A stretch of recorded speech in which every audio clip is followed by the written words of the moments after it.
The Atlanta Falcons are being investigated for tampering in their signing of Kirk Cousins. And I'm going to tell you today why the Chicago Bears could benefit depending on how the NFL decides to charge them in that tampering case. We're also going to look at a few players that it could be worth the Chicago Bears to get into the second round in draft. We're going to get into all that and more, plus the mailbag, right after this. You are now tuned in to Chicago Bears Central, your number one place for all Chicago Bears news and content. What's going on, Bears fans? Welcome to another episode of Chicago Bears Central, your number one spot for everything Chicago Bears related. I'm the host here, Haize, but more importantly, you guys can follow the channel at Chi Bears Central on every social media platform we happen to be on. With that being said, let's go ahead and get into the content for today. And so the Atlanta Falcons tampering case and how the NFL plans on punishing them is one of the hot topics around the NFL.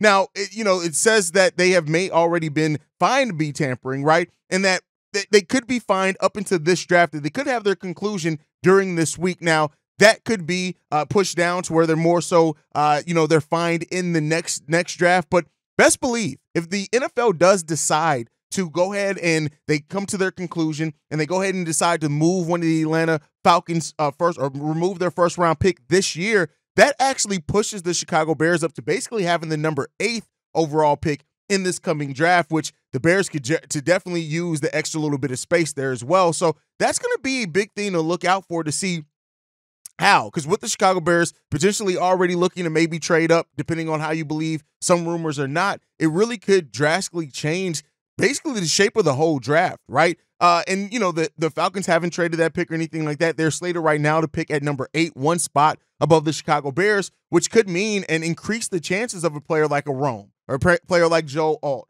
or a player like Dallas Turner being there at number then 8 for the Chicago Bears if the NFL does decide to go ahead and find them. And there is some precedence for this as well. When you look at it, the Miami Dolphins had to forfeit their 2023 first round pick and a 2024 third-round pick as well for tampering in the case of Tom Brady and Sean Payton. And then so you have one there. And then also the Chiefs had to forfeit their 2016 third-round pick and a 2017 sixth-round pick as well for tampering with Jeremy McClin as well in 2015. So there is precedence before for this happening, and a lot of sources do believe that the discipline to the Atlanta Falcons is going to be a first-round pick, and that is going to be even more severe in some of those cases. So if they do to make that decision, and do reach that conclusion about the determination there, the Chicago Bears could be sitting in a place where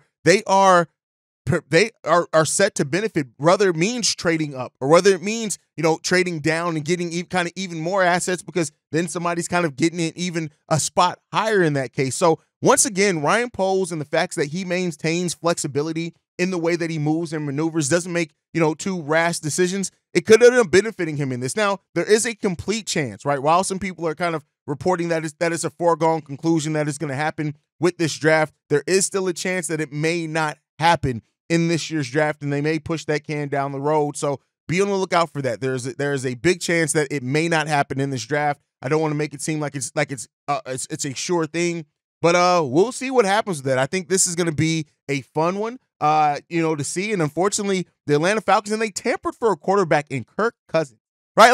Like, is that the type of quarterback that's worth? Like, don't get me wrong, Kirk puts up numbers in the regular season, right? But is that really worth it? Like, that's where we sit at now.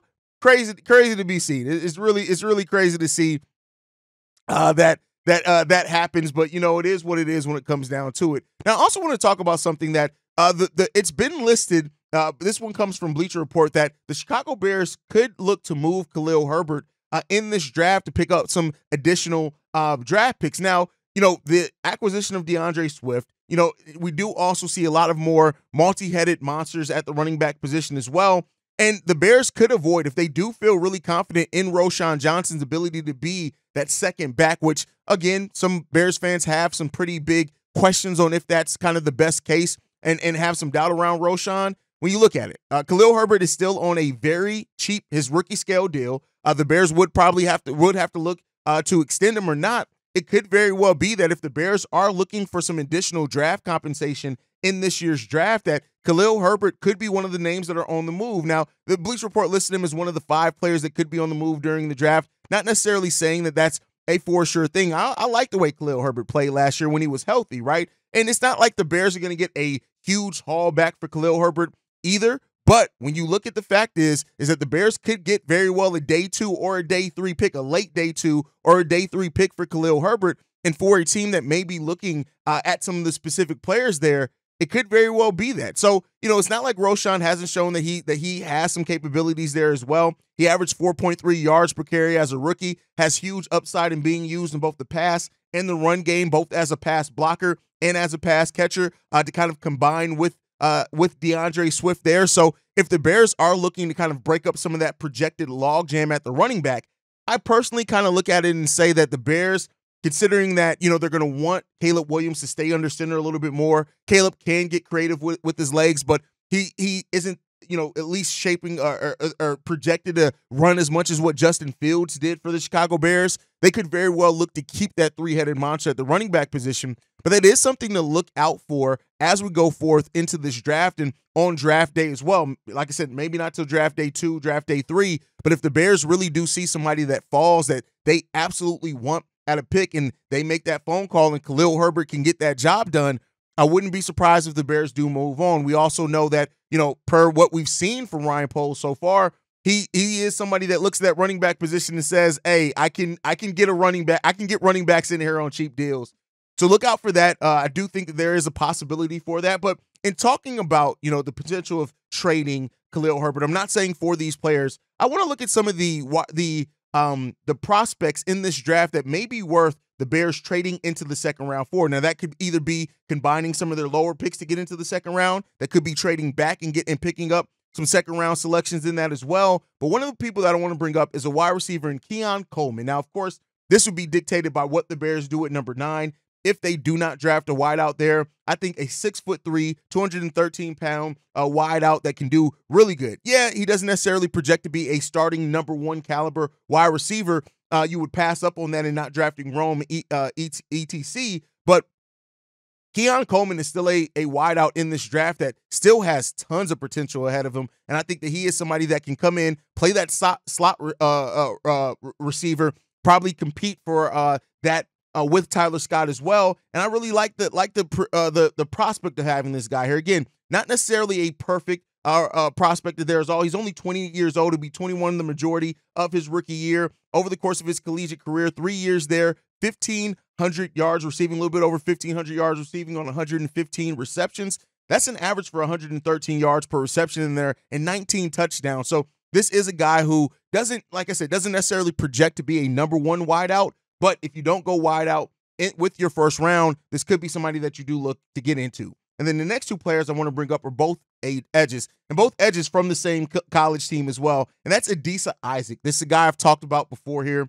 6'4", 247 pounds. And the fact of the matter is, this guy just knows how to play the edge position. 16 tackles for a loss, 7.5 sacks last year. Haize is a potential beast, and I do think that he is somebody that does have that potential to be a long-term starting edge in this league. Does he project to be as good as a Dallas Turner or somebody like that? No, I'm not saying that. Not even a Liatu Latu, right? But he still is somebody that absolutely can help there. You can get him in a premium round as well. Probably towards the end of that second, beginning of that third round as well is where he's slated to go into. 31 tackles for a loss over his 4 years in college football, 14.5 sacks in that as well. This is a guy who isn't necessarily the quickest, but he just gets stuff done. I still personally like Darius Robinson a little bit more than him. But again, Haize is somebody that I think the Bears could and should absolutely take a look at as they go forward if they do decide to trade in that second round. And there's this outside chance he may fall out of that, but I think he's definitely going in the first 2 rounds there.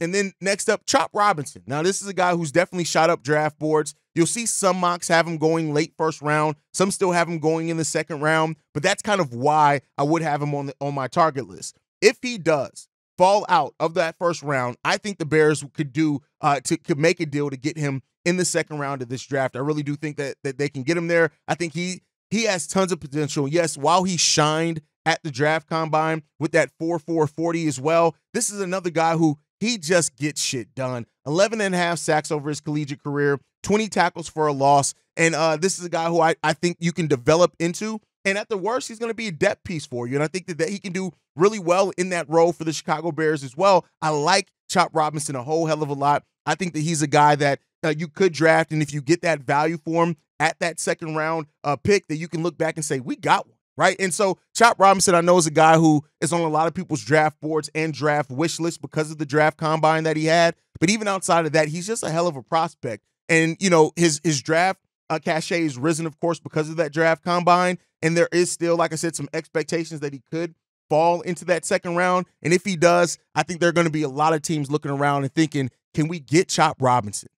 Maybe that's a question there. And then an outside player as well that I want to bring up is Jordan Morgan, an offensive tackle out of Arizona. This is another guy who I think can come into and he can contend for that starting tackle position with Braxton Jones. And if he doesn't win, that's fine. He can still be a depth piece there that I think you can do a whole hell of a lot with. But if you're trading up to get him, I think he's coming in and you're probably projecting him to be that starting left tackle. He can contend with Braxton Jones for that.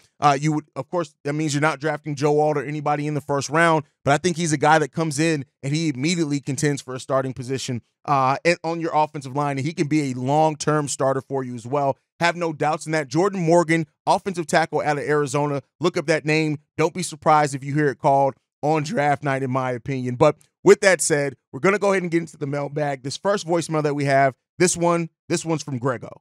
What up, Chicago Bears Central? This is your boy Grego. It's been a minute since I called in. Work, bro. Working life. But anyway, shout out to all y'all. I can see it. I've been listening to y'all, man, and y'all ain't lost a step. Boy, y'all got me geeked up for this year coming up.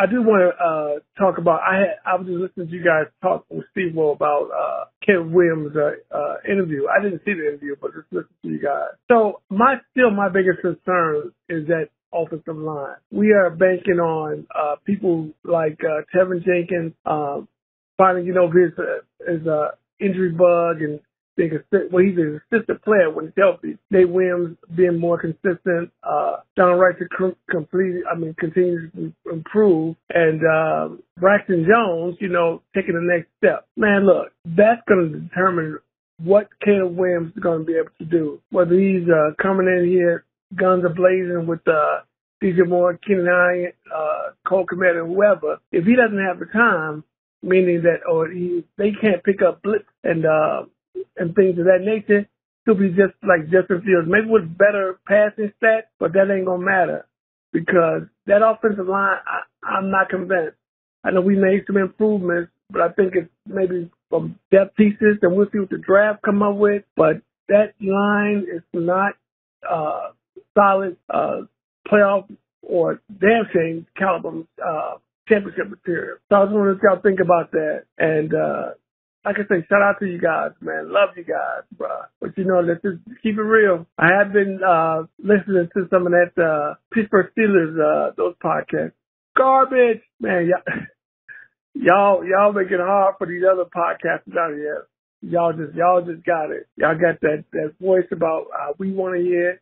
Well, how we want to hear it, and y'all give us our voice too. Shout out to Chicago Bears Central, Chicago up and always bear down, baby. All right, Grego. So not being sold on the O-line, you're completely valid in feeling that. Here's what I'll say to that: the Bears added a lot of depth to that O-line, which I think is one of the big factors there that we definitely needed. I also think health played a big factor in the Bears O-line not necessarily performing up until like Nate Davis and things like that. So hopefully those things go. But make no mistake about it, the O-line is still something that needs to be addressed. I think kind of more the center position. I don't know why, and this could be proven wrong. I still have faith in Nate Davis to play well for this team. I still think, and we know, if Tevin Jenkins can ever stay healthy, he's a dog. Don't know, right? A dog, right? So I think the offensive line with better depth and things are kind of better off than we expect.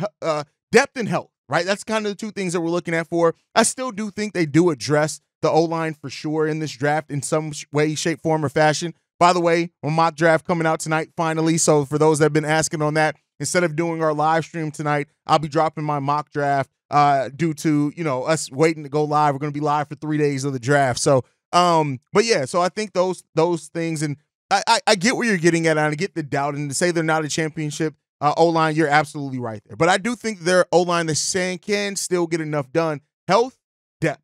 That's the two things that I'm looking at for this O-line. This is an important year for Tevin Jenkins as well to prove that he can stay healthy. Nate Davis, he got that money. Goddamn well, he hopes he stays healthy. And if we don't draft another tackle, if we do go center over tackle, this is also an important year for Braxton Jones. I don't think that Braxton Jones can have another year. And I get it. People look at the PFF grade and things like that when they say, oh, he rated out as one of the better left tackles. Yeah, but look at the players above him and look at the distance between the players above him. And he's graded out as one of the come on, it's left tackles, right? So, but I think that while Braxton still has tons of potential, and I do think the conversation on Braxton has gone too far into the negative. It's still somewhere down the middle, right? It's just Braxton hasn't really developed much as a tackle. But I think if the Bears don't draft a tackle and they give Braxton another chance to show that he can be that starting tackle long term, that's going to be it. And then otherwise they're going to address tackle next year with having those 8 draft picks unless they trade any in this draft. So I think those are things to definitely look out for, but I definitely can understand where you come from. And as far as the love, we appreciate you, bro. Like I said,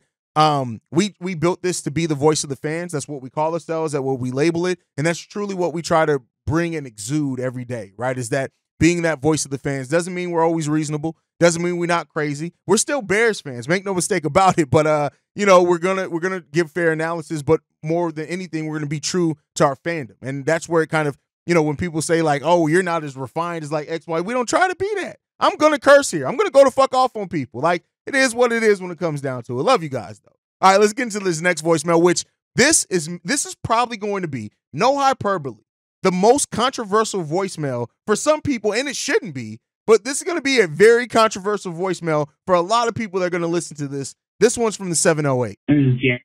Shout out to everybody. Shout out to Haize and Steve-O's and Bobby and Steve-O. Look, guys, the draft is right around the corner, and I know for a fact that as soon as Caleb Williams is drafted, it's going to be a whole another round of shit show. And here's the thing. Caleb Williams is not gay. I very much might be the gayest Bears fan in the entire world. I am like 2 or 3 levels gayer than the average football fan can like even comprehend, okay? And trust me, if Caleb Williams was gay, I would be doing fucking victory laps just to piss everybody off. But Caleb Williams is not gay. And I just want to remind everybody that there was an openly gay player in the NFL up until last year, but nobody said shit about Carl Nassib because Carl Nassib is a lineman. He's 6'5", 250, and he would kick all y'all's asses. But here's the thing. Caleb Williams only looks small on TV because he's standing next to guys like Carl Nassib. The average American man is 5'9". Caleb Williams is 6'1", 215, professional athlete, all muscle. He would kick 90% of all y'all's asses. Don't even front. Caleb Williams has taken every single one of you to town. But even beside that, you think you haven't been rooting for gay players this entire time? Nobody spends that much time in the gym without things getting a little zesty in the showers, okay? There are teams traveling to Philadelphia and San Francisco every single week. And you think not one of these dudes has ever snuck a twink up into his hotel room? Our team name is the fucking Bears. Come on. Give me a fucking break. Okay? You've all been rooting for gay players your entire life. You just didn't know it. There are absolutely players hooking up all the fucking time. Let's just get it all out there. I wish he was gay. I really, really do. Just so I can see the fallout. I hope someday the Chicago Bears have all gay players. I'll just say that. And I know there's going to be a lot of hate in the comments for this message here, but the people in the comments who are the loudest, y'all acting like you're not going to go home tonight and get pegged by your fucking girlfriend. Stop playing. Just stop. We know. You're not fooling anybody, okay? Just shut the fuck up. Anyway, love the show, guys. I just needed to get some stuff off my chest about this whole Caleb Williams thing. Keep doing what you're doing. Bear down. First of all, when zesty in the showers, hilarious. But I'll say this to it. It doesn't, like, it shouldn't matter. Like, and I get it. And I agree with you. Like I said, Caleb isn't gay. Get over it, right? Yeah, he paints his nails. He has a pink phone case, whatever. It does, all that does not matter to football. To me, and even to the player that you mentioned, I've never once sat there, honestly, I've never once sat there and been like, oh, he just threw through. I wonder if he's gay. It's such a weird narrative to have, and you're absolutely right. Like, people are going to pick this narrative and run with it, and it's like, I really don't care what somebody, I'm not trying to hang out with them. And even if I did, and even if he was gay, okay, like, what does that mean? Like, what? Okay, like, it doesn't, it matters not to the game of football. And that's what overall, like, people get so caught up and wrapped up in their personal narratives and their personal agendas and things like that. I don't give a damn. I don't care. Like, I don't give a damn. Like, me and the Kanye, those are my brothers. I've never even asked them what they got going on in their personal life as far as shit. Like, I don't care, right? And I get it. People will say, well, that's 2024, the woke agenda and all that. I don't give a fuck if it's any of that either. What I care about, what I come here to talk about, what I come here to root for is my football team. If you're a good character person, which your sexual orientation ain't got nothing to do with the character of your person, which again, this is turned now into, and not because of the voicemail, but people are turning in this into a conversation that is not. Like, is he zesty? Sure. Is he gay? No. Even if he was, does it really matter to play in the game of football? No. Get over it. I get it. It sucks when the whole way that somebody looks at the world and paints it, it comes crumbling and crashing down. If you tied your identity to these quarterbacks being these overly macho guys that pick up fucking kegs on their shoulders and walk, like, it doesn't matter. How does he perform on the football field? That's the one thing that matters the most to me. Am I gonna crack my jokes, this and that? Yeah, but I do that about everybody, right? Like, I did that about Justin and his love of white women. Like, it doesn't matter, though. At the end of the day, it does not matter. And I wish we focus more on how it's going to happen. And like I said before, there are so many legitimate questions or criticisms or concerns that you can have over the game of football with Caleb. We really sitting there worried about if this man paints his nails or not? Like I said, I've watched Dennis Rodman help the Chicago Bears win titles. That's what I care about. Is, can you get us to a point, but not Chicago Bears, the Chicago Bulls, and Dennis Rodman helped the Bulls. Can you get the Bears to winning a title? Can you do that? Can you beat Green Bay? Can we make the playoffs with you, right? Can we do that type of thing? That's the most important thing here for me. I mean, everybody else can have their own opinion. I'm not one to say how you should feel or not, but here at Chicago Bears Central, I'll tell you what, we don't give a damn if let that motherfucker be as zesty as he goddamn wants to be. If he can win us some football games, break some records, break a curse here for the quarterback position, and we could goddamn get close to winning the Super Bowl, that's the most important thing to me. I don't give a damn what the man does in his personal life. But all right, y'all, make sure you guys are following the show at Chi Bears Central. You can send us any feedback, questions, comments, concerns, ChicagoBearsCentral@gmail.com. Lastly, if you want to leave a text message and our voicemail for the mailbag, the number to do so, 773-242-9336. We are the #1 spot for everything Chicago Bears related, thanks to you guys. And like I like to end every episode on, go Bears, love you guys. No, Chi-Town up, Bear down, love you guys. Peace, y'all. I'll be back with my mock draft tonight, y'all. Love you guys. This has been a presentation of the Break Media.